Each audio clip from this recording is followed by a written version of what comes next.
Boa noite a todos. Meu nome é Elisete Teixeira, sou médica pneumologista e professora da Faculdade de Medicina da Universidade de São Paulo, e é com imenso prazer que teremos mais um encontro virtual da Sociedade Brasileira de Pneumologia e Tisiologia, a quem agradeço o convite para coordenar um tema tão prevalente e essencial para toda a pneumologia, derrame pleural. Nessa noite nós iniciaremos com o Dr. Felipe Colares, médico assistente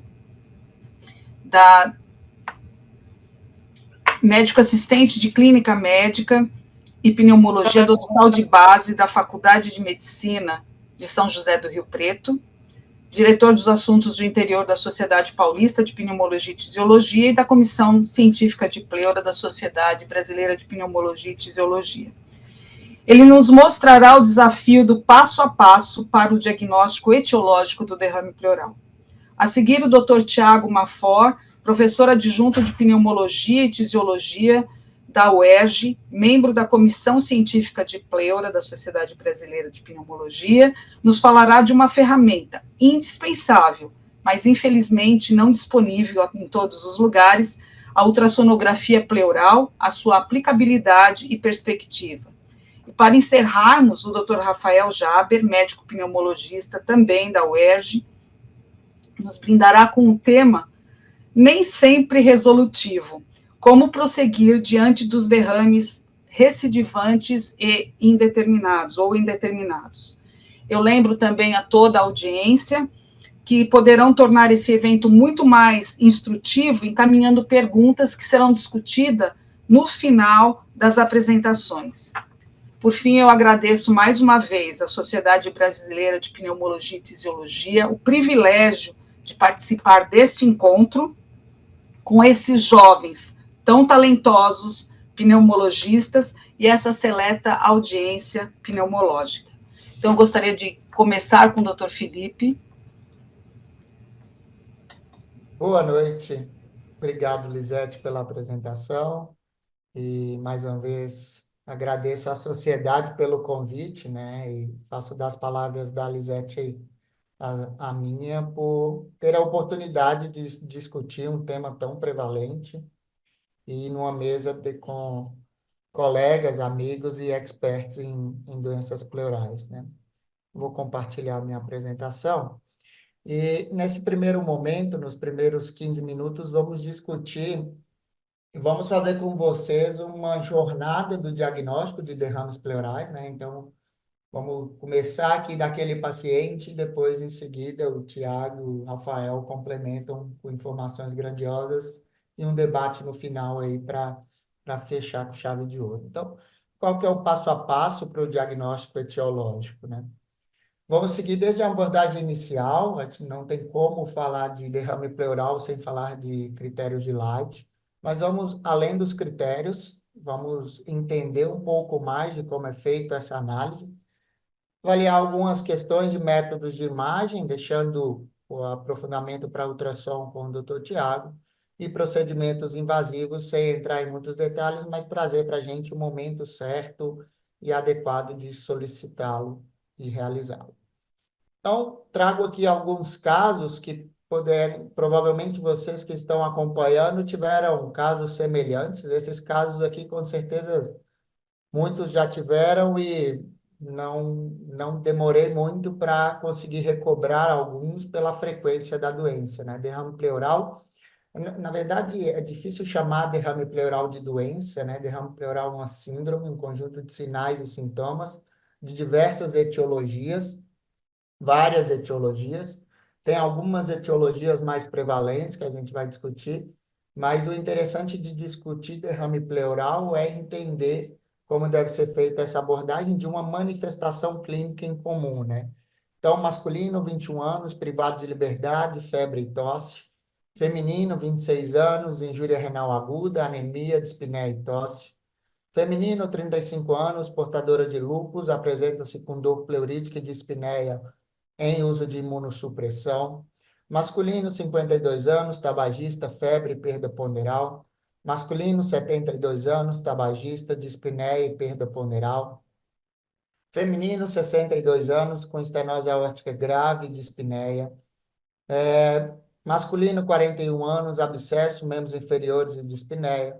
Masculino, 64, DPOC, febre, tosse, dispneia. Masculino, 58 anos, com cirrose hepática e em nasarca. Feminino, 18 anos, tosse seca e perda ponderal. Que todos esses pacientes têm em comum que eles se apresentaram para mim nos últimos meses com derrame pleural, né? Em um hospital de referência no interior de São Paulo e na clínica médica ou na pneumologia. Então, manifestação comum de diversos tipos de doença. Eu tentei aqui não repetir o diagnóstico, então cada um paciente desse tinha uma particularidade e com certeza faz referência a algum paciente que vocês estão acompanhando nesse momento, né? Esse quadro é bem clássico já das causas principais aí de derrames pleurais, dividindo entre transudatos e exudatos, e isto advém de critérios de Light, tá? Isso não existe hoje em dia uma forma de definir transudato ou exudato superior ao critério de Light. A gente vai comentar sobre isso, mas entenda-se que toda a tabela etiológica dividida entre os dois está falando dos critérios de Light. Então, insuficiência cardíaca e cirrose hepática como as principais causas de transudato, e isso perfaz 90% dos transudatos. 90% dos diagnósticos será uma dessas duas. Causas menos comuns, mas também presente, hipovolemia, síndrome nefrótica, hipertensão pulmonar, telectasia, doença renal crônica, síndrome de veia cava, urinotórax, pericardite constritiva, diagnósticos mais raros de transudato. E dentre os exudatos, neoplasia, infecção, que inclui pneumonia e tuberculose, pós-cirúrgico, doenças de pericárdio, TEP, eventualmente, traumático, enfim, as causas que já estamos conhecendo. Então, como diferenciar o derrame pleural para encaixar numa possível etiologia, né? Então, simples. Eu poderia responder o seguinte: você faz um ultrassom, ou um raio-x, ou um método de diagnóstico, ou a semiologia, detecta um derrame pleural, vai lá, faz a toracocentese, retira o líquido, encaminha esse líquido, esse material para análise, e você vai ter os critérios de Light para diferenciação em transudato e exudato. De fato, seguindo este passo a passo, é o começo mais promissor para a análise, né? Mas o interessante de estudar e de entender as doenças pleurais está em poder juntar essas peças e chegar ao diagnóstico final e falar, olha, na verdade isso não é tuberculose, é artrite reumatoide, vamos tratar seu paciente para artrite reumatoide, pode imunossuprimir tranquilamente, que ele não vai ter nenhum problema. Ou a um renal crônico que está esperando uma fila de transplante e falar, olha, apesar de parecer um exudato, a probabilidade disso ter relacionado à diálise ou a eventos repetidos é muito grande, pode transplantar e imunossuprimir, que não vai contraindicar seu procedimento, né? Então, está nestes detalhes. E isto, como bom clínico, como bom médico, você junta cada pecinha, né? Então, é, claro que os critérios de Light por tudo que ele representa para a pleura, né, ainda representa e nos deixou, mas ainda representa. Critérios de Light não dá diagnóstico, né? Critérios de Light mostra o caminho a se seguir. Então, você precisa de história, exame físico, precisa de probabilidade pré-teste, probabilidade pós-teste, e com base nesse raciocínio, você chega a um diagnóstico etiológico, juntando o quebra-cabeça, né? Como toda doença e toda investigação deve ser. Quais exames solicitar? Ah, Felipe, você está me falando que depende da causa, e de fato, sim, depende da causa, mas existem aqueles básicos, né? Então, existem o tradicional, o famoso hemograma de todo paciente. Na verdade, o derrame pleural, não existe discutir derrame pleural puncionado sem avaliar critérios de Light. Então, proteínas, albumina, DHL está no pacote básico. Avaliar glicose para saber se é um parapneumônico complicado ou não. Microbiologia, ADA, não dá para a gente discutir derrame pleural no Brasil e não solicitar ADA, né? A gente está num país de altíssima incidência de tuberculose. Correr o risco de fazer um procedimento como uma toracocentese e não ter um biomarcador como o ADA para avaliar a possibilidade de tuberculose, dá para dizer que você fez um procedimento quase que ineficaz, né? Assim, não dá para a gente, vou pedir ADA só se a probabilidade for alta. Daqueles todos que eu mostrei para vocês, quase todos poderiam ser tuberculose, seja a minha senhora de 90 anos com estenose aórtica, seja a mocinha com 18 anos com febre e perda de peso, pode ser tuberculose, linfoma, outra causa, né? Então, tuberculose é diagnóstico diferencial para a gente. Citologia oncótica, pH. pH tem uma questão específica, porque precisa ser coletada adequadamente. É um excelente biomarcador, um excelente marcador prognóstico e de desfecho ruim, mas depende de uma coleta adequada. E diferencial de celularidade, celularidade total ajuda. Pedir amilase, pedir colesterol, triglicérides, hematócrito, creatinina, se você está suspeitando de uma fístula, citometria de fluxo, marcadores tumorais e imunológicos, já são exames um pouco mais detalhados, em que talvez não estejam nos básicos e que vão ser incluídos ou não, de acordo com a sua probabilidade. Ok, está uma lista que a gente pode ter fácil, mas só vai conseguir solicitar se você tiver um raciocínio clínico e uma probabilidade pré-teste. Qual que é a questão dos critérios de Light? Os critérios de Light já mundialmente conhecidos, né, desde 1972, que marcou para a gente proteína pleural sobre sérica maior que meio, LDH pleural sobre LDH sérico maior que 0,6 ou LDH maior que 2/3 do limite superior. Ele foi feito com um intuito, né? O estudo inicial é muito bonito, são um N pequeno de pacientes, menos de 100 pacientes, ele conseguiu provar num estudo o que a gente utiliza até hoje. Mas o que pensava e o que a gente morre de medo, né? O Rafael pode até falar isso depois, se na verdade se são benignos mesmo, a gente já não chama mais de derrame benigno, né? Mas a grande questão era diferenciar, olha, não deixe passar um exudato. Se for um transudato, tudo bem. A gente vai ver que não é tão assim, mas a ideia inicial é não deixe passar no exudato. Então, você tem uma sensibilidade muito boa para exudato, 98%. Então, se você fecha critério para exudato, ok, muito bem, vai feliz. O problema é que ele falha em torno de 25 a 30% dos transudatos. Então, é onde a gente pode acrescentar aos critérios de Light, né? Então, o que eu posso além dos critérios de Light? Então, existem alguns marcadores bem utilizados para isto, né? E isto aqui seria a nossa avaliação simplista, né? Critérios de Light. Se não tem nenhum desses é transudato, se tem algum desses é exudato, encerramos aqui nossa investigação e segue lá na tabelinha para tentar descobrir a doença. Só que a gente já traz alguns critérios adicionais. Se a sua probabilidade pré-teste for muito sugestiva de transudato, e mesmo assim, critério de Light vier compatível com exudato, ou seja, entre aspas, um falso exudato, pense em utilizar critérios adicionais. Então, gradiente de albumina maior que 1,2, principalmente para cardiopatas, é sugestivo de transudato. A razão de albumina pleural sérica para hepatopatas menor que 0,6, né? Então, aqui, uma forma um pouco similar ao LDH que a gente faz, então LDH pleural sobre sérico menor que 0,6, aqui albumina para hepatopatas. O ProBNP como marcador de doença cardíaca maior que 1.500, é um excelente marcador de cardiopatia, mesmo se critérios de exudato. E esse score que a gente utiliza para doenças, para cardiopatas, como forma também de aumentar a probabilidade de um pseudoexudato. Então, especificamente aqui para cardiopatas, né, nós estamos falando aí de 80% dos pacientes com transudato, então é uma classe muito importante, em que a gente utiliza justamente esse raciocínio diagnóstico. É difícil você falar que um paciente cardiopata, tudo bem, tem um consumo pela doença, mas que ele está perdendo 10 quilos nos últimos 2 meses pela cardiopatia e por aquele derrame cebilateral.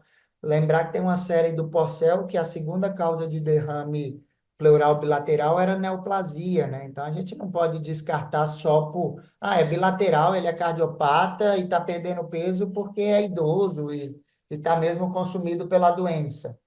Não, né? Então, se você tem algum marcador clínico que vá contra o diagnóstico da cardiopatia, pense em abordar esse diagnóstico, pense em abordar esse derrame pleural. Agora, se é um paciente com derrame pleural bilateral ou eventualmente unilateral, com BNP maior que 1.500, e pode ser BNP sérico, não precisa ser BNP pleural. O pleural tem uma acurácia melhor, mas o sérico tem uma excelente acurácia, acima de 90% também. E se ele segue a sua clínica de cardiopata, você trata a cardiopatia, você dá diurético, ele melhora, show de bola. Agora, se isto não sai como esperado, pense em abordar, né? Pense em investigar outras causas. E aí entra os dois lados da moeda, né? Então, você ter uma outra causa que não cardíaca, ou você ter um exudato nos critérios de Light, mas isso ser cardiológico. Então, existe aquele gradiente de albumina e existe esse score também feito por Porcel, que se somar mais de 7 pontos, a probabilidade de cardiopatia é muito grande. Então, um paciente com mais de 75 anos, um gradiente de albumina de 1,2 e um LDH menor que 2/3, já pontua aqui, né? 3, 3 e 2. Se tiver derrame bilateral, pontua 2. E se tiver um gradiente de proteína, que é uma outra forma da gente pensar em gradiente, né? O melhor é gradiente de albumina, mas você pode agregar gradiente de proteína. Se a soma desse score for maior que 7, a probabilidade é muito alta, com acurácia maior de 90% e uma likelihood de mais de 10, né? Então, quase que diagnóstico de cardiopatia. Muito bem. Além dos critérios de Light, né? Pensando em termos de etiologia, eu posso pensar em mais coisas do que além daqueles critérios de Light. E vamos chamar aqui, apesar de eu não gostar dessa denominação, de pacote básico ali, que já inclui um ADA, uma glicose, um pH. Tem algo a mais que eu possa fazer por esse paciente? Tem. Tem algo a mais. É viável? É disponível? Talvez não, talvez nem tanto ainda, mas, por exemplo, para tuberculose, talvez aí o principal, tirando o parapneumônico, né, que tem uma prevalência maior, mas com uma clínica um pouco diferente, entre neoplásico e tuberculose aí, que é nossos vilões aí dos exudatos, é, no Brasil, muito importante tuberculose, então talvez além da ADA eu possa pedir algo a mais. Né? Estuda-se muito o teste rápido molecular, pela disponibilidade que está hoje para escarro, para outros líquidos, já está disponível para líquor, para urina, só que para pleura ainda a sensibilidade baixa, né? Então, ok, ele tem uma excelente especificidade. Se veio positivo, bom, mas a sensibilidade abaixo de 50%. Num país como o nosso, vir negativo não vai excluir de forma alguma a tuberculose.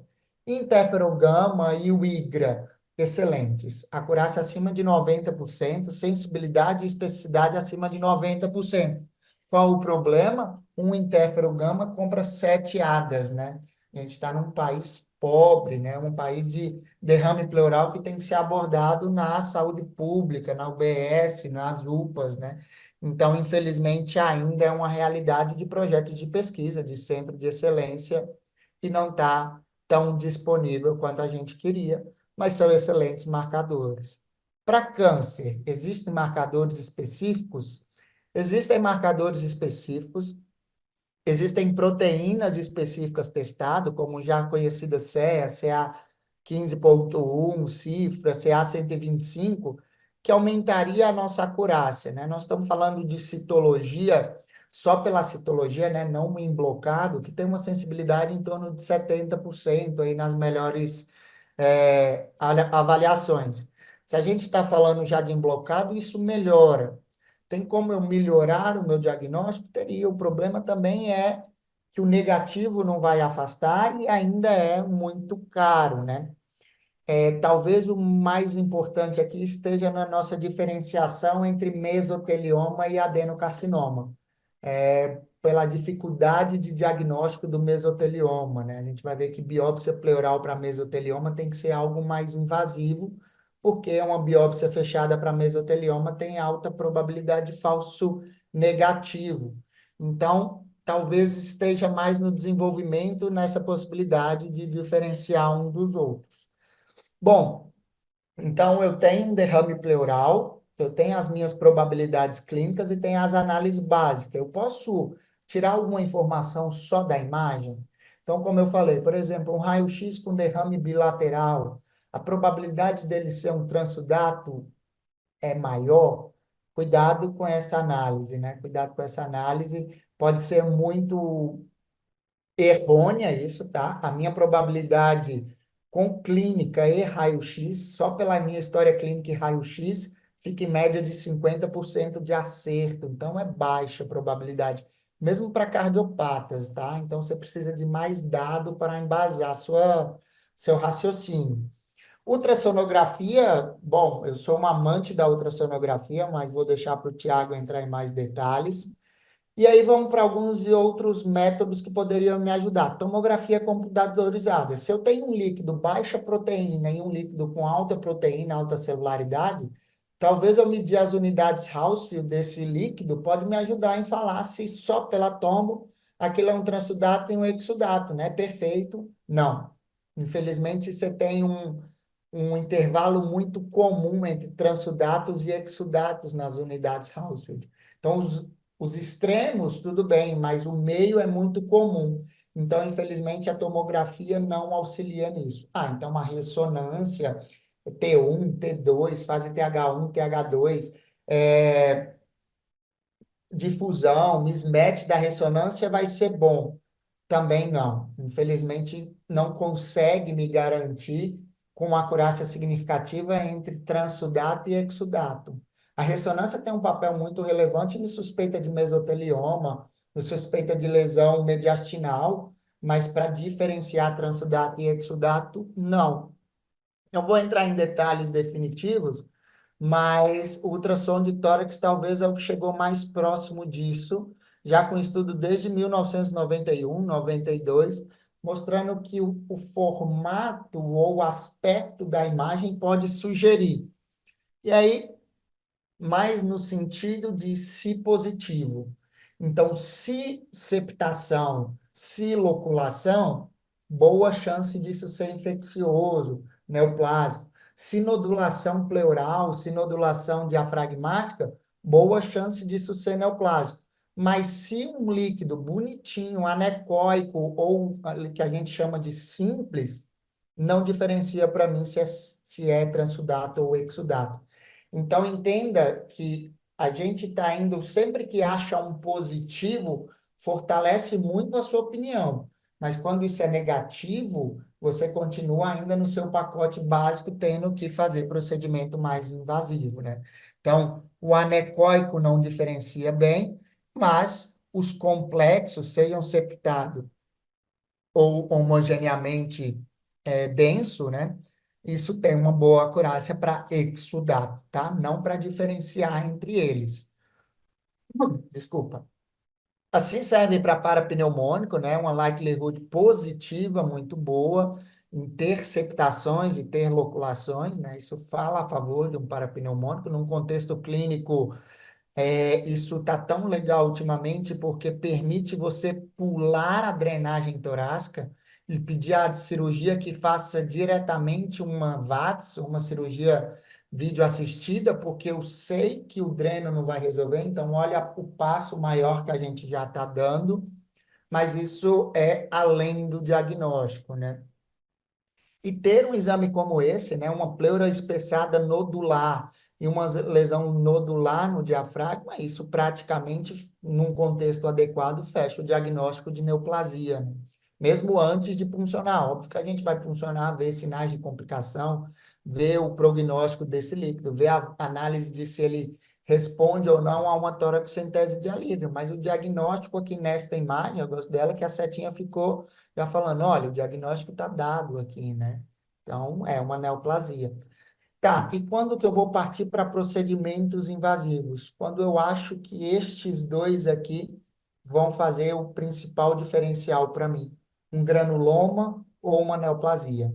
Então, hoje em dia, a biópsia de pleura ela praticamente virou um contínuo da investigação de neoplasia e tuberculose, porque isso aumenta muito o meu rendimento diagnóstico. Então, é aqui que ainda tem o papel da biópsia pleural fechada, seja o COPE, seja o TrueCut, hoje sempre guiado por imagem, né? Seja tomografia, seja ultrassom, esta biópsia tem que ser guiada, tá? Então, pode ser por agulha, pode ser guiada por imagem percutânea, o TrueCut, ou a toracoscopia, e com isso você ter um anátomo patológico específico para a sua doença.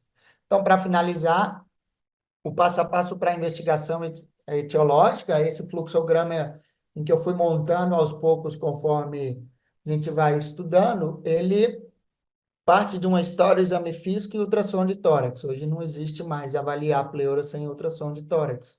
Suspeita de mesotelioma, não adianta a gente ficar insistindo em citologia ou biópsia fechada, é direto para biópsia cirúrgica, tá? Porque a gente atrasa muito o diagnóstico. Caso contrário, se não for uma alta probabilidade de ser, continue sua investigação com a toracocentese.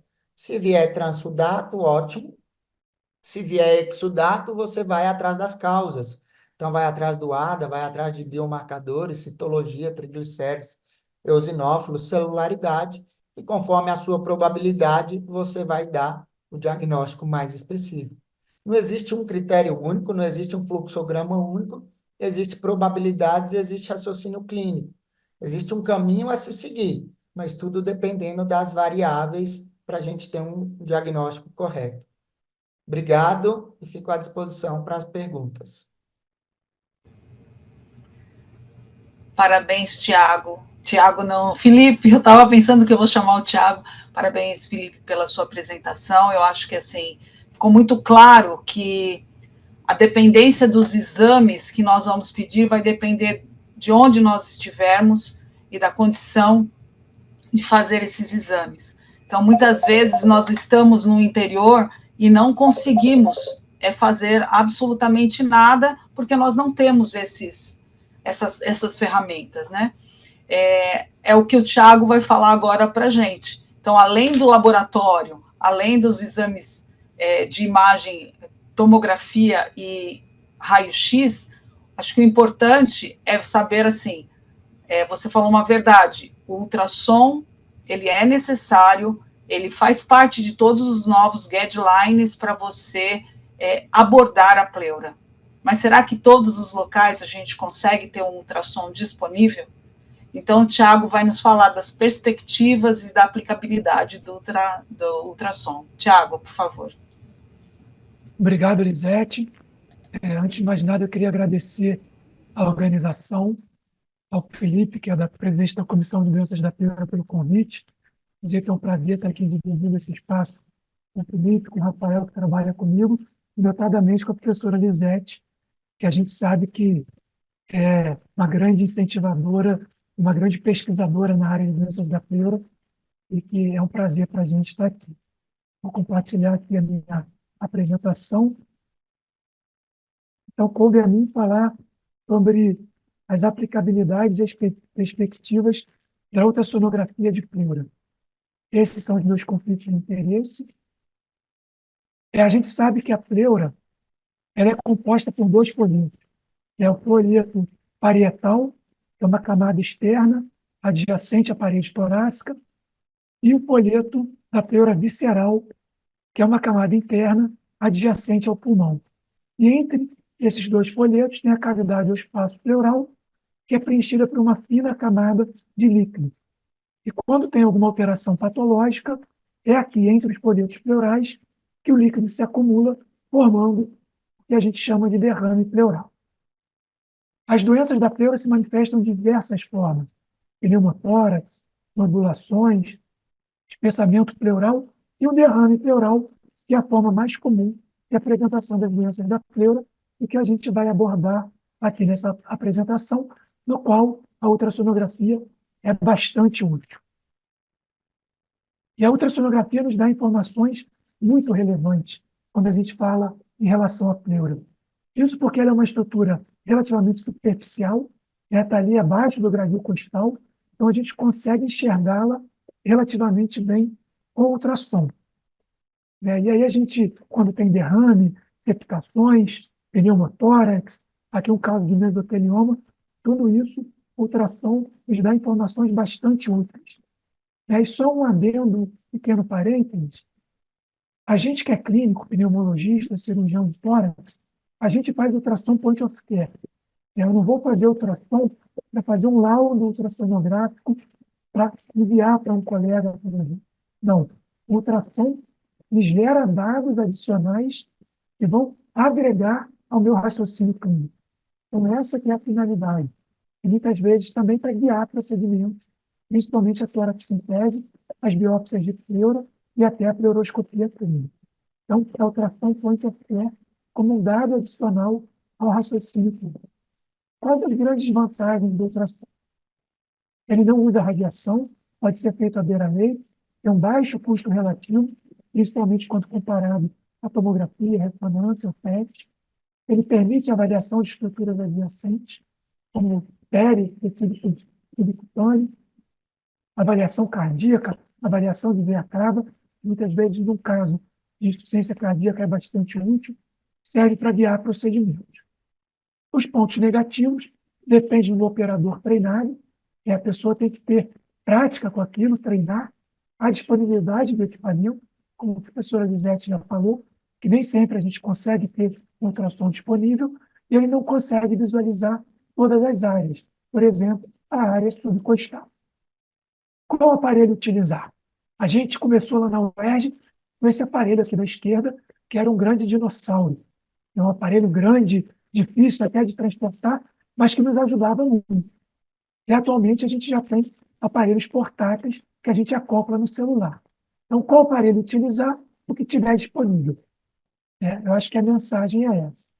E qual a sonda a gente deve utilizar? Também tem diversas sondas, mas que no ultrassom point of care a gente reserva essas três. A sonda linear, que é uma sonda de alta frequência para estruturas mais superficiais, para a gente ver a anatomia da pleura, ela é muito boa, mas quando eu quero ver estruturas mais profundas, por exemplo, derrame pleural volumoso, aí eu vou mostrar mais da sonda convexa ou da setorial. São sondas de baixa frequência que permitem visualizar estruturas profundas. A anatomia sonográfica básica do tórax, aqui na esquerda, uma sonda linear, com orientação crânio-caudal, a gente vê a costela, com a sombra acústica posterior, e essa linha hiperecogênica é a linha pleural. Lembrando que o pulmão normoaerado não gera imagem na ultrassonografia de tórax. O que a gente vê aqui são só artefatos. Aqui na imagem da direita, um ultrassom de altíssima frequência, de alta resolução, que conseguiu diferenciar os folhetos parietais e visceral. Isso aqui não é a rotina. A rotina a gente vê os dois folhetos pleurais como uma única linha hiperecogênica. O derrame pleural, normalmente a gente observa essa imagem anecoica, quando ele é simples, e normalmente, quando ele é de grande volume, ele provoca uma telectasia compressiva no pulmão, essa imagem que a gente vê aqui, o pulmão meio nadando ali, espremido na área de derrame. As características sonográficas nos ajudam, como o Felipe apresentou, numa caracterização bioquímica do derrame pleural. Quando ele é simples, anecoico, é um derrame todo preto, ele pode ser tanto exudato como transsudato, como já explicado pelo Felipe. Quando ele é complexo septado, isso numa abordagem inicial, naquele paciente ainda não foi feita as múltiplas toracocenteses, que a gente não tem um processo muito mais crônico, naquela abordagem inicial, aí a gente pode pensar que trata-se de um derrame exudativo.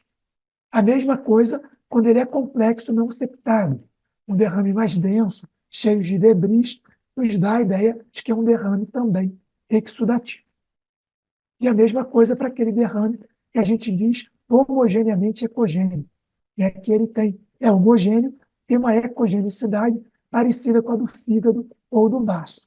É um derrame muito denso e provavelmente é um exudato, mas também pode ser pus ou sangue. É um hemotórax, também pode se apresentar com um ultrassom com essa densidade de um derrame homogeneamente ecogêneo.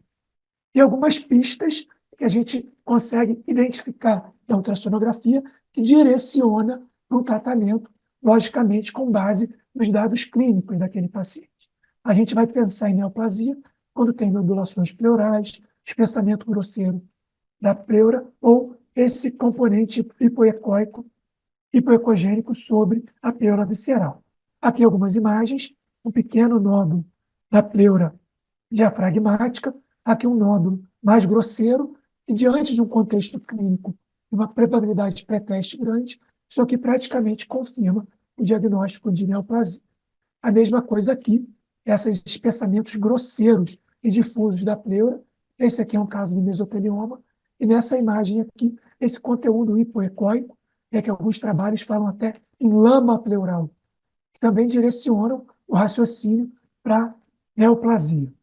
A mesma coisa nos casos de infecção, empiema, derrame parapneumônico complicado. Tem algumas pistas que o ultrassom podem nos direcionar. É nesse caso aqui, um derrame homogeneamente ecogênico, denso. A gente, pela imagem ultrassonográfica, já sabe que esse aqui é um derrame mais denso. Então, foi feita a toracocentese e o que veio? Pus. Então, esse aqui era realmente um empiema, que é um derrame parapneumônico que complicou com o empiema. Esse aqui era um caso de um paciente com tuberculose, não estava respondendo ao tratamento, se mantinha sintomático, a gente fez a ultrassonografia e esse derrame difusamente septado, com áreas ecogênicas no seu interior. A gente fez a toracocentese, foi até uma toracocentese um pouco mais difícil, porque às vezes a gente acaba pegando essas lojas e não consegue coletar o material, mas quando a gente coletou, era pus. É mais um caso de empiema, nesse caso, um empiema tuberculoso. Então, o ultrassom dá pistas para esses diagnósticos. Esse aqui é um outro caso, era um caso bastante interessante de uma paciente feminina que tinha derrames pleurais e a dor piorava junto com os catamênios. A gente fez a ultrassonografia, também era um derrame mais denso, e aí veio sangue, era um hemotórax, e era um caso de endometriose na cavidade pleural. E aí, quando a gente puncionou, era sangue. Então, o ultrassom também tem muita utilidade. Eu diria que ele é primordial para guiar procedimentos. Atualmente, você fazer um procedimento pleural que não seja guiado por ultrassom, é difícil. A gente que acostuma a fazer, a gente faz quase tudo, se eu não diria tudo, guiado por ultrassom. E a gente pode identificar o melhor sítio para toracocentese, e a biópsia por agulha de Kopp, procurando aquelas áreas de pleura mais espessadas, e também as punções e biópsias por agulha de Trucucci. A agulha de Kopp, a gente sabe que ela faz uma biópsia da pleura parietal, e num caso como esse aqui de ultrassom, tem uma nodulação da pleura parietal, o rendimento diagnóstico é excelente. E com o ultrassom, eu consigo identificar essa região e fazer a biópsia com a agulha de Kopp. A mesma coisa com a agulha de Trucucci. Ela tem essa ranhura, ela é uma biópsia dita anterógrada, é diferente da Kopp, que é retrógrada. Aqui uma nodulação grosseira na pleura diafragmática, que eu consigo, em tempo real, com visualização, fazer com a agulha de Trucucci uma biópsia dessa nodulação, dessa massa, com rendimento diagnóstico excelente e com índice de complicação muito baixo. É um procedimento muito seguro e o ultrassom é excelente para esse tipo de procedimento. Por exemplo, também fluoroscopia clínica. A gente tem um colega aqui no Rio, o Renato, que tem feito isso de rotineiramente lá na Unirio, e toda a fluoroscopia clínica é precedida por uma ultrassonografia de tórax, até para identificar um sítio de punção. Então, a ultrassonografia hoje faz parte da semiologia dos derrames pleurais e dos procedimentos invasivos para obtenção de material. Então, as mensagens para a gente levar para casa: quando usar o ultrassom em caso de derrame pleural? Sempre. Obviamente, sempre que disponível. A gente sabe que essa ainda não é a realidade em todo o Brasil. A ultrassonografia tem importância na avaliação inicial, para guiar procedimentos e no segmento desses pacientes, auxilia na diferenciação entre exudado e transudado e dá pistas importantes nos casos de neoplasia, empiema, e outros casos.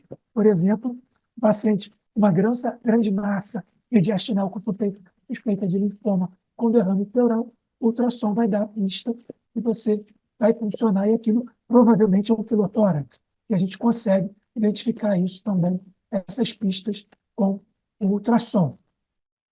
Aqui, só em primeira mão, o artigo que acabou de ser aceito, que foi capitaneado aqui pelo Felipe, né, que foi um grande incentivador para a gente escrever esse artigo. Aí, nas próximas edições do Jornal Brasileiro, vocês vão ter a oportunidade de ler essa revisão narrativa que a gente escreveu sobre o uso da ultrassonografia nas doenças do tórax. Eu queria já agradecer e elogiar o Felipe aí por toda a liderança nessa área e incentivar o grupo a fazer, inclusive, publicações nessa área, e dizer que é um prazer estar participando dessa publicação.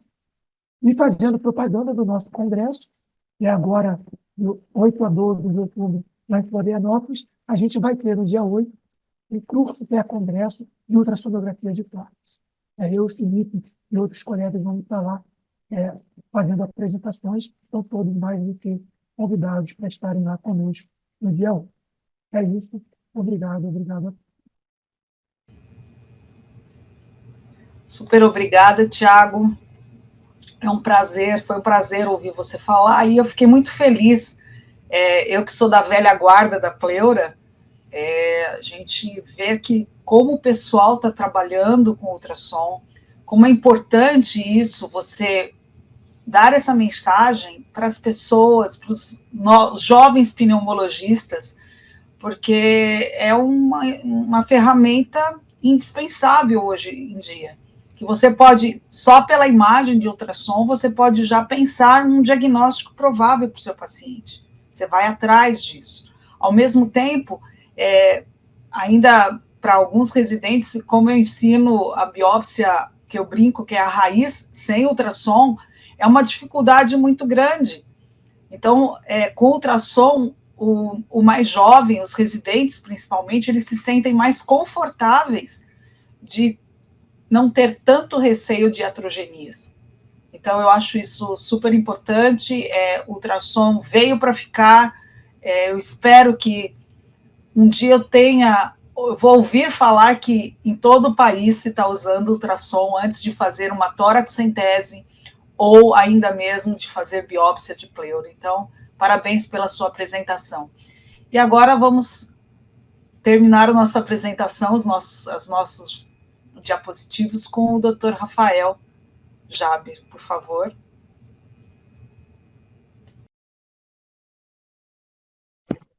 Obrigado, queria agradecer a apresentação aí da doutora Lisete, do qual eu sou grande fã, e o convite também. Vamos lá, projetar a tela.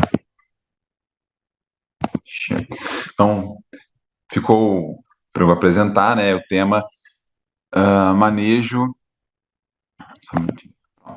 de derrame pleural, como prosseguir diante dos derrames pleurais recidivantes ou indeterminado.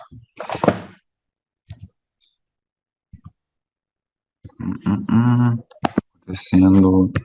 Pronto, eu não tenho. Esses são os meus conflitos de interesse.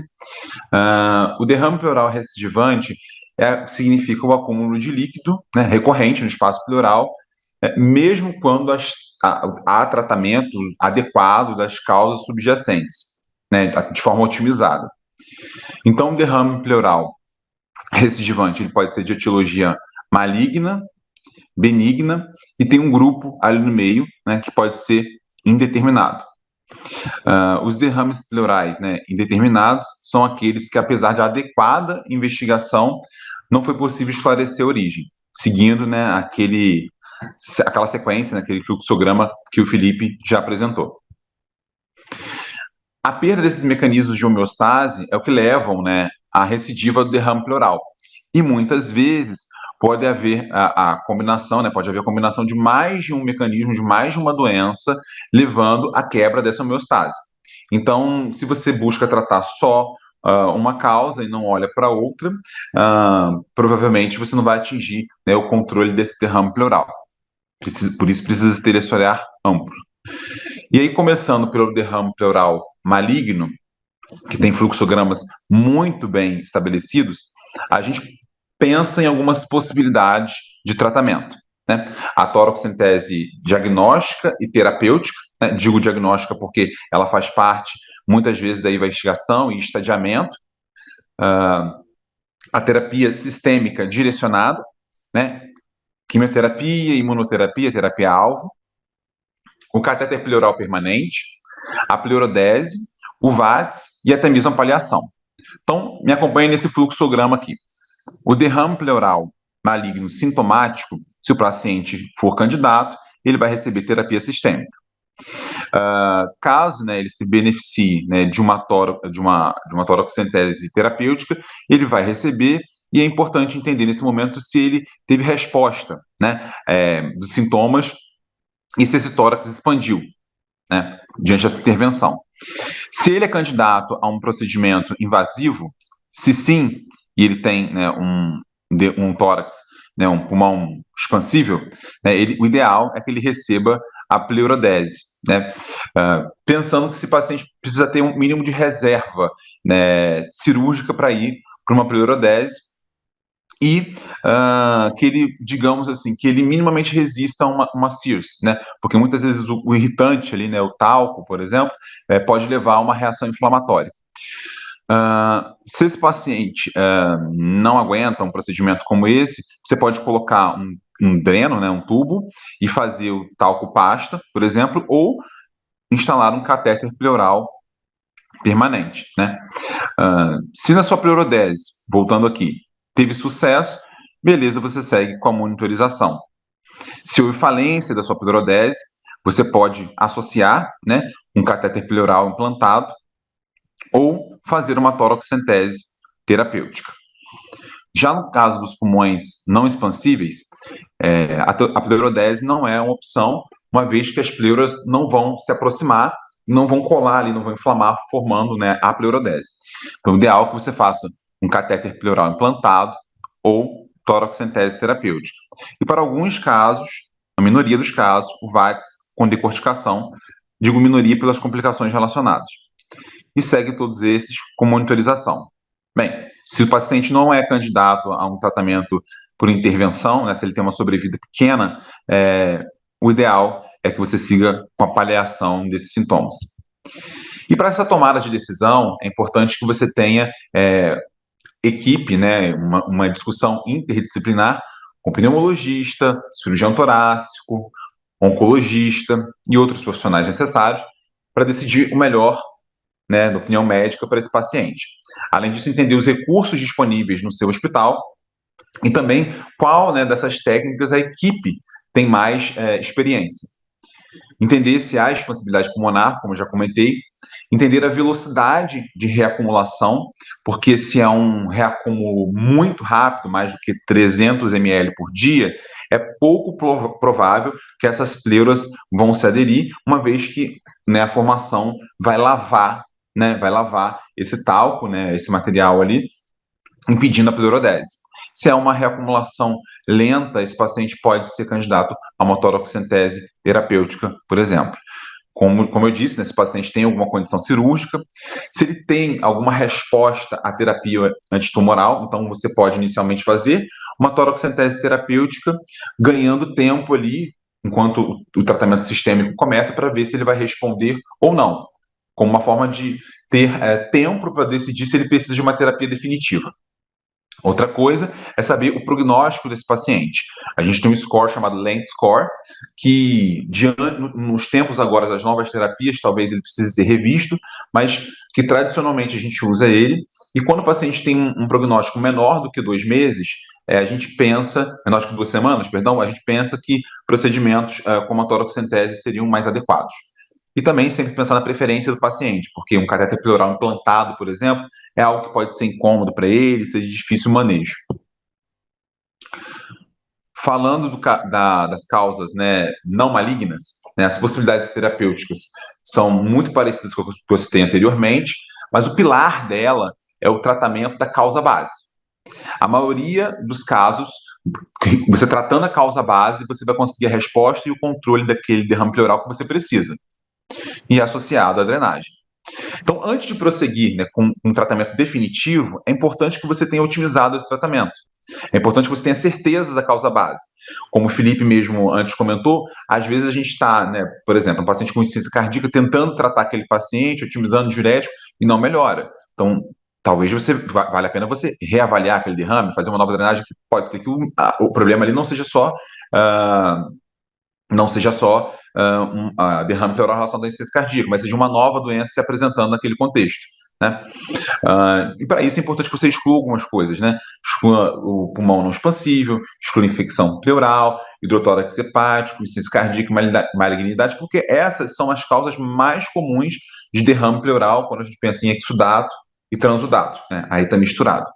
E além disso, ter atenção, né, ao tempo de resolução daquele derrame pleural. Um derrame pleural recidivante. Calma, muitas vezes a gente recebe pacientes no nosso ambulatório que o tratamento, como por exemplo a tuberculose pleural, ainda está em curso e precisa de tempo para que aquele derrame se resolva. Das indicações, a gente entende assim, que está bem indicado a toracocentese terapêutica quando o paciente tem uma boa resposta em um alívio sintomático, a drenagem inicial. Naqueles pacientes que reacumulam lentamente, naqueles pacientes com um prognóstico limitado. O racional, né, é que a toracocentese terapêutica possa ser uma ponte, né, enquanto a gente decide se vai ser necessário uma terapia definitiva. Então, ela pode evitar um tratamento definitivo inadequado. Né, e é uma oportunidade, né, uma nova toracocentese terapêutica, também uma nova oportunidade para uma nova toracocentese diagnóstica. Porque muitas vezes a gente sabe que com novos exames a gente agrega, a gente aumenta rendimento, a gente aumenta a sensibilidade para novos diagnósticos, né? E também pode ser combinado nessa toracocentese uma biópsia pleural. E é bom evitar, né, a toracocentese de forma desnecessária em pacientes que são assintomáticos ou que não responderam à toracocentese.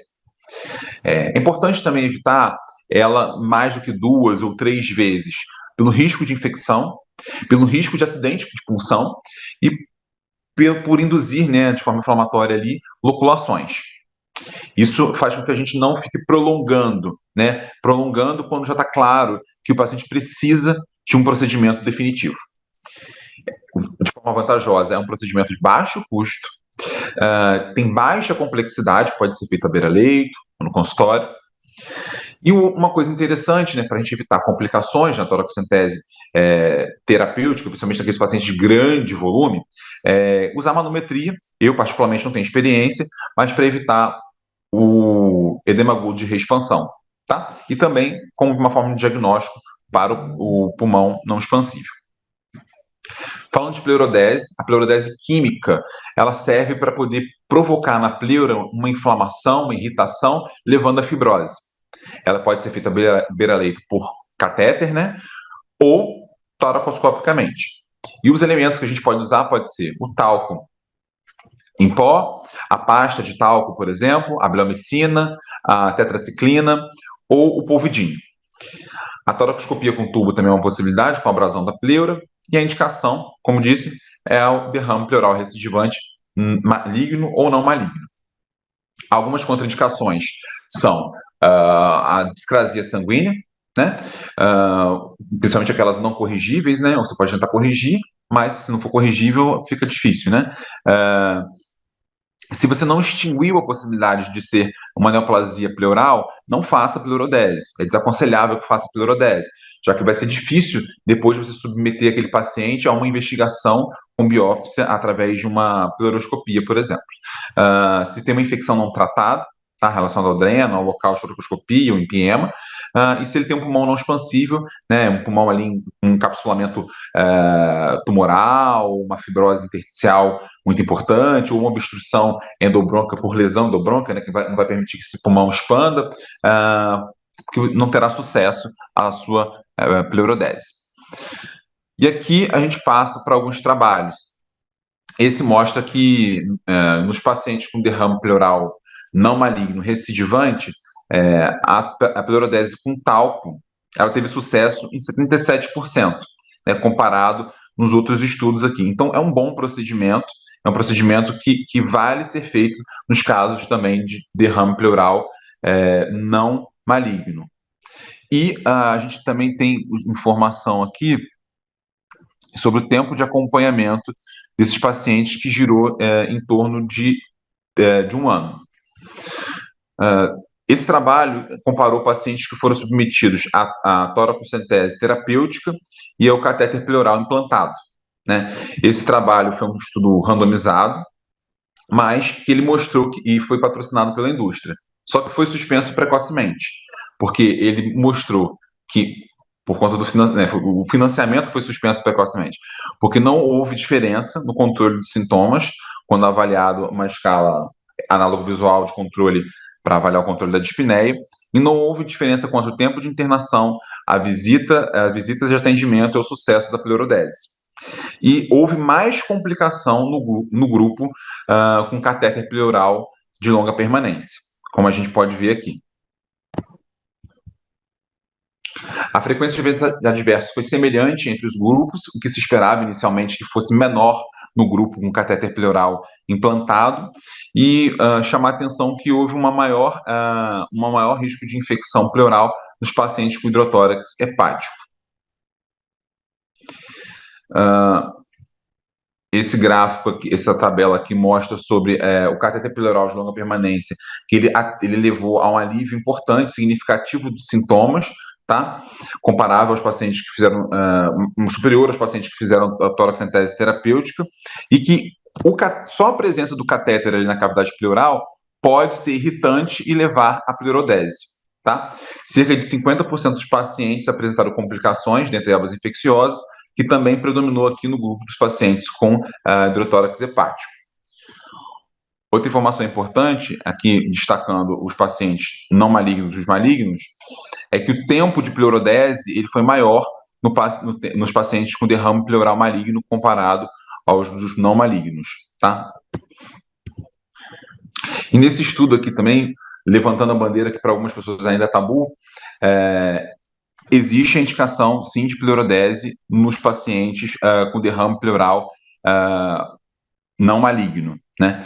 Então, ela acontece nesse trabalho aqui em 51,3%, mas ela é mais evidente nos pacientes, e mais observada nos pacientes com causas não cardíacas. Isso porque, né, a presença do transudato ali em grande volume acaba lavando, né, e acaba impedindo a adesão das pleuras. Se houver persistência dos sintomas, você pode combinar métodos, né, com o catéter pleural implantado, né, de longa permanência, com a pleurodese, né, ou mesmo repetir a pleurodese. Essa é uma imagem do Pleurex. Nesse trabalho aqui, o grupo 1 realizou o catéter pleural, né, implantado, né, permanente, e a pleurodese química. E o grupo 2, só o catéter pleural. E foi visto que no grupo 1, que combinou os métodos, houve uma maior taxa de pleurodese. Outras opções são o shunt pleuroperitoneal e o shunt pleurovenoso, que tem uma válvula, né, que tem um sentido unidirecional, permitindo o esvaziamento da cavidade pleural. E outra opção é a pleurectomia, em que você pode fazer a ressecção da pleura visceral e parietal. O derrame pleural indeterminado é aquele que você provavelmente tem uma complexidade maior do caso pela presença de mais de uma etiologia. Ou um caso em que a apresentação foi atípica, um caso que tradicionalmente se apresenta como um empiema, se apresentou como um transudato, ou inverso, ou um caso em que foram feitos exames insuficientes, ou que alguns recursos, por exemplo, mais no interior, estão inacessíveis, e isso impediu a conclusão daquele diagnóstico. É muito importante lembrar, como eu disse, que algumas causas são muito frequentes, né? Então, excluir malignidade, excluir doença pleural ativa, doença pleural infecciosa, né, ativa, excluir insuficiência cardíaca, hidrotórax hepático, tórax não expansivo, a gente também pode abrir mão de outras ferramentas, né, como o eco, o ultrassom, para diagnosticar essas causas, né, levantar, né, reforçar essa etiologia. O acompanhamento é fundamental, né, com esses estudos adicionais, seriados, para que a gente consiga chegar a esses diagnósticos. E um percentual significativo, né, dependendo do estudo, aí, de 5% a 25% dos casos são de malignidade. Então, a investigação, como o Felipe também já comentou lá, ela começa numa anamnese, no exame físico, em exames complementares, exames de imagem, análise do líquido pleural, biópsia pleural e um acompanhamento mínimo de 1 a 2 anos. E aí, se você precisar, o que é aconselhável, porque aumenta o rendimento, aumenta a sensibilidade de diagnóstico de alguns métodos, é você repetir a análise do líquido pleural e repetir a biópsia pleural. Talvez, principalmente em relação à biópsia pleural, se você no primeiro momento fez uma biópsia pleural pela agulha de Kolbe, por exemplo, no próximo momento você fazer com a pleuroscopia, por exemplo, né, que vai te dar uma imagem muito melhor, uma assertividade muito maior de onde você deve biopsiar. Um exemplo, doença pleural por tuberculose é uma doença mais difusa. A malignidade são doenças nodulares, mais esparsas. Então, certamente um método de pleuroscopia vai trazer um resultado muito melhor. Nesse caso aqui, nesse estudo, ele mostrou que os pacientes o estudo principal, esse aqui, foram acompanhados por 12 meses e 12% desses pacientes tiveram diagnóstico de doença pleural maligna. Nesse outro estudo, acompanhando aqui, parte dos pacientes que foram investigados evoluíram também com diagnóstico de doença pleural maligna, chamando atenção para, como o Felipe citou, devido à forma como a doença acontece, grande parte desses pacientes são diagnosticados com mesotelioma. Nesse outro trabalho, os derrames pleurais não específicos, indeterminados, grande parte deles, 12,3%, também foram diagnosticados como malignidade. E aqui o follow-up mais comprido, que durou 43 meses. Outro caso aqui que eu queria chamar a atenção, de um outro estudo, é que na macroscopia, olhando com a câmera na pleuroscopia, achados que chamaram a atenção para a doença maligna foram nodularidade, principalmente com nódulos vascularizados, placas pleurais, sugerindo doença maligna. E uma outra informação que eu quis trazer também é que, no caso do PET, que a gente tem um FDA lá, avaliando a atividade glicolítica, a gente não tem um controle aqui nesse outro grupo, que quase nenhum realizou, no grupo dos malignos, mas dos benignos, parte deles tiveram marcação, tiveram avidez pleural pelo radiofármaco, mas não foram confirmados causas malignas, eram causas benignas. Então, para não confundir isso, apesar de ter uma atividade metabólica alta, não necessariamente será uma causa maligna. É isso. Obrigado. Bom, eu gostaria de agradecer ao Dr. Rafael, obrigada pela sua aula, foi muito proveitosa. A gente fica com algumas dúvidas, eu vi que poucas pessoas participaram das questões, eu acho que uma única questão veio para nós, além do elogio, que eu já agradeço à plateia, à audiência, sobre o uso do teste rápido molecular no líquido pleural. Acho que o Felipe já falou que ele tem ainda não tem uma baixa, ele tem uma boa especificidade, mas uma baixa sensibilidade. Então, talvez ainda não seja útil para o nosso dia a dia. Então, o sérico ainda continua sendo melhor do que do líquido pleural. Eu acho que quando a gente tem ainda mais um tempinho, nós poderíamos discutir alguns casos ou algumas das suas apresentações. Por exemplo, Rafael, eu gostaria de saber, assim, você acha que a gente tem grandes chances de colocar em vários pacientes catéter de longa permanência? Eu falo isso porque aqui no nosso serviço é um pouco complicado a gente colocar. Primeiro porque você tem que ter uma certa disponibilidade desses catéteres, eles são meio onerosos, principalmente o catéter Pleurex, que você citou. A gente faz alguns catéteres aqui, meio que de brasileiro mesmo, a gente vai adaptando as coisas, mas o nosso paciente, principalmente o paciente SUS, às vezes ele não tem condições de colocar o catéter intrapleural. E eu acho que para alguns, eu não sei a opinião de vocês, mas para alguns casos de derrame maligno, se você conseguisse deixar de derrame maligno, se você fizesse a pleurodese pelo catéter, é menos invasivo do que você fazer, por exemplo, uma videotoracoscopia. Se a gente for avaliar, principalmente tempo de vida, custo e benefício para o paciente. O problema maior é que a gente nem sempre dispõe desses catéteres, né? E os nossos pacientes às vezes não sabem como lidar com esse catéter. Então, eu gostaria de saber da opinião de vocês, da experiência de vocês nos serviços que vocês estão. O uso de catéter para os derrames, tanto malignos quanto para derrames benignos.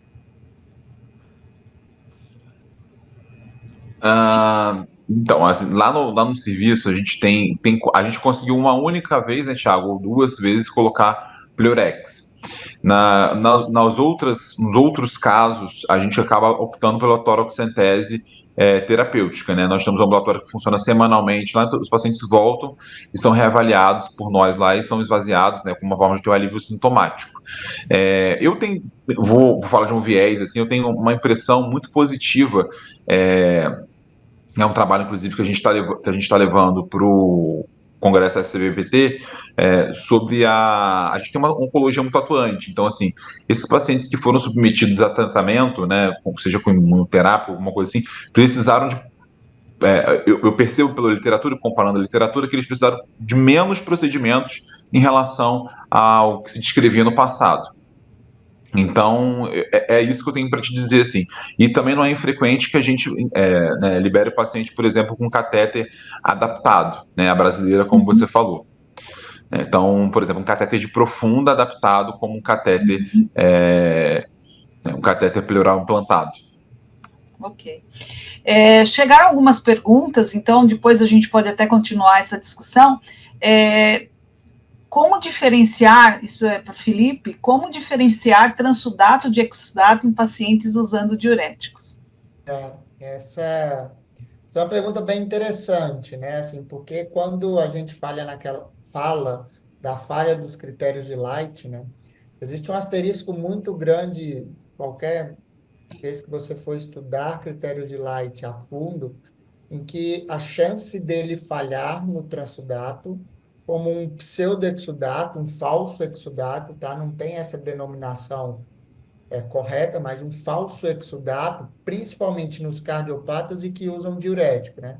Destes todos, o principal marcador é o gradiente de albumina. Gradiente de albumina maior que 1,2 aumenta muito a sua chance disso, na verdade, ser um transsudato. Mas eu gosto da gente não colocar isso como um absoluto, né? Eu tenho duas oportunidades. Uma que eu li, eu gostei o novo consenso europeu de derrames benignos, né, ou não malignos, recentemente publicado. Ele traz uma frase muito interessante e repete isso o tempo. Toda vez que o critério diagnóstico está muito próximo, você tem a liberdade poética de interpretá-lo, né? Então, assim, o critério de Light, ele é binário, né? Maior que 0,6, menor que 0,6. Tá, 58 e 62. Será se... Então, se está muito próximo do cutoff, você tem a probabilidade de interpretar. Então, ok, é o gradiente de albumina, mas essa semana, por exemplo, eu tive a oportunidade de uma senhora cardiopata grave e que veio 3.000 de DHL. Desculpa, não é um falso exudato. Isso é outra doença que não a cardiopatia, né? Então, é fazer essa somatória de informações. Mas o gradiente, junto com o BNP, quando a sua probabilidade de transsudato é muito alta e você está desconfiando do light, eles são superiores para essa diferenciação.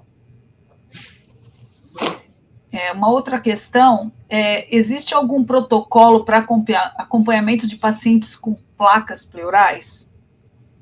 Eu acho que isso o Thiago pode falar, se você pode acompanhar isso através de ultrassonografia, ou se você prefere, obviamente, além de saber a doença base desse paciente, que a gente tem algumas alternativas para as placas pleurais, eu acho que o Thiago poderia nos falar sobre isso um pouquinho.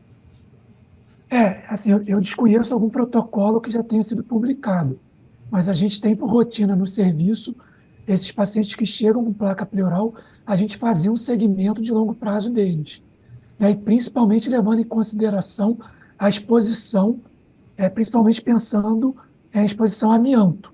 Se esse paciente tem histórico e fator de risco de exposição a amianto para mesotelioma, ele vai ser acompanhado muito mais de perto, né? Então, a história ocupacional desses pacientes, a gente insiste bastante, porque é um fator de risco que a gente sabe muito bem conhecido, e que, de repente, começa com uma placa pleural pequena, e que aquilo vai evoluindo, e um marcador clínico importante de progressão costuma ser a dor.